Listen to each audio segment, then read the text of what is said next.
What's up, everybody? Hope your day is going good. Just got finished in the gym and was thinking about what I've been reading lately in 1 Samuel. I was thinking about King Saul. And you can say, well, what made you think about King Saul while you were working out? Well, that's one thing. That's why we read God's Word, so that we can meditate on it and let it talk to us. It's not a stagnant word. It speaks to us, directs us. But as I was sitting there, I was working out. Another guy I know was working out. This guy's in phenomenal shape. Great shape. He's cut. And obviously I have never been so.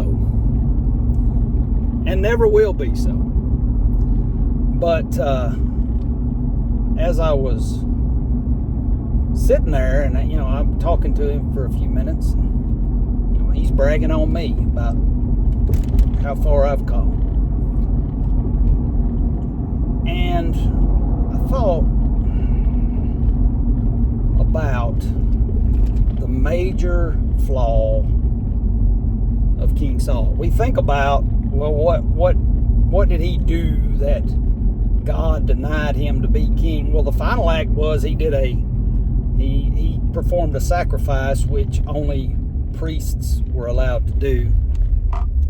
And that's when Samuel, through God speaking through him, told him that his kingdom reign would be no such thing. His descendants would not be king of Israel. But what led him to that point? Let's think back. And I think it was shocking to me to think about it. What was Saul's major character flaw? Again, don't think about what happens as he gets down the road and he gets paranoid and he tries to kill David and he tries to protect his power. He has the power struggle. Something was there that led him to that point. And when I tell you this, I'm going to tell you this and say the same thing's wrong with me and the same thing's wrong with you. That's the scary part. Saul worried about what people thought. He was a king of the people. He wasn't a king of God. Other people's opinion of him mattered too much. Think about, if you read it and read back to when Samuel was going to anoint him as king, when Samuel was announcing him as king, where was he at? They had to find him. They had to find him. He was hiding. He didn't want to be out in front of all those people. And while he wasn't a man of the people, he was a man worried about people's thoughts. We think about people that are shy. What makes them shy? I know this because I'm introverted and shy. That's who I am. What makes me that way? I worry about what people think about me too much. It shouldn't even be a thought. I heard someone say, and I repeat it a lot of times. I keep repeating it because I hope one day I might believe it. It's none of your business what other people think about you. I want you to let that sink in for a minute. It's none of your business what other people think about you. That's their thoughts. That belongs to them. It doesn't belong to you. Why are you trying to infiltrate other people's thoughts? Doesn't matter. That's them. It's none of my business. Just like it's none of your business what I think about you. That's my thoughts. It's no way a condemnation or a determination of who you are. That's where we get in trouble. That doesn't define me. You know, as I talked about going to the gym, and so many times, you know, again, I've been a fat boy all my life. So I'm sorry, but you know, fat boys are conscious, at least I am, about how I look. People are, you know, are staring. I mean, I used to be a lot bigger than I am now. So, you know, does this look right? I mean, I feel, you know, you can say, well, Kevin, that sounds a little feminine. Well, maybe it does. I can't help it. Again, those are my thoughts. Mind your own business. But that's the way it works. We worry about other people's opinion of us.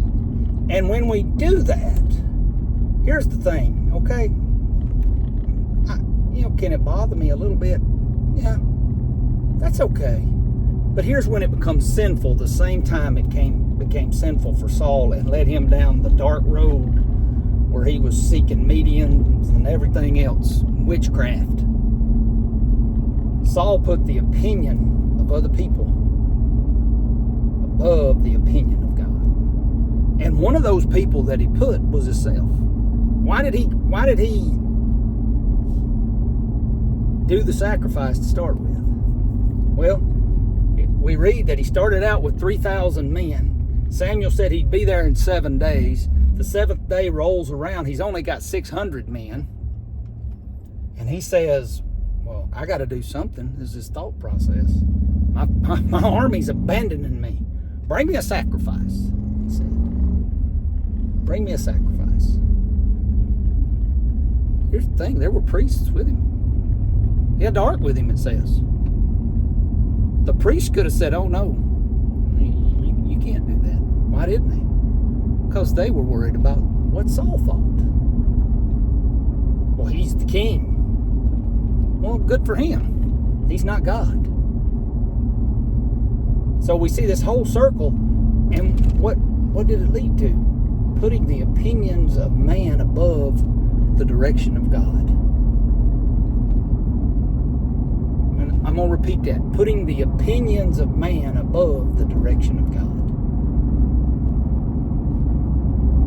And this is not me getting on here telling you what you need to do. This is me getting on here saying, I can be guilty of that. I have been guilty of that. And as much as I would love to sit here and tell you that I will not be guilty of that again, I will, because I am a weak, broken man. But here's the thing. I'm a weak, broken man, but I have the power to overcome that weakness and brokenness by simply giving up self. By simply saying, this is not my life anymore. That's what Paul said.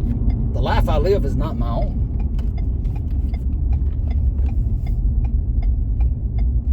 That's what I should say too. It's not. I was purchased.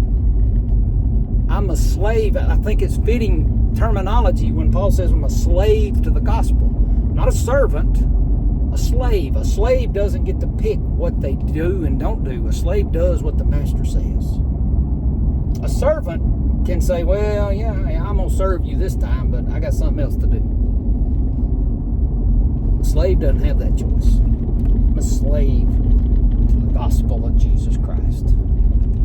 And when I become a slave to the gospel of Jesus Christ, other people's opinion of me, which I have no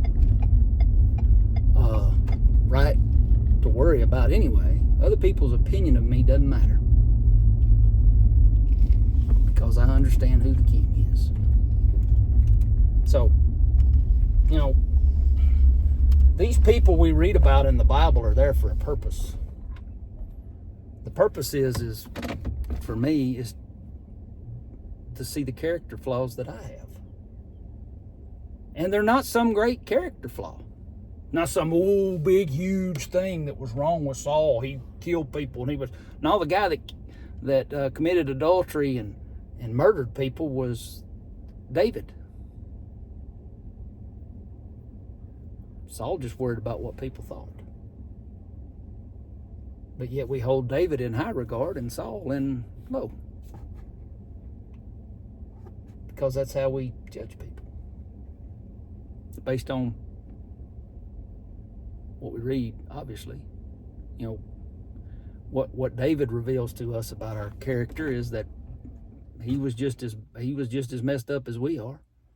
But what does God say? He was a man after his own heart. God knew what was in here. Why did Saul fail? God knew what was in here. What's inside? God doesn't look at this like we do. He looks at what's in here. What was your intention of your heart? What do you seek to do? Do you seek to fulfill God's purpose, or do you seek to fulfill your own purpose? Do you worry about God's mission, or do you worry about people's opinion? What's deep down inside you? That's what God worries about. Let's worry about what he worries about. God bless you. Have a great day.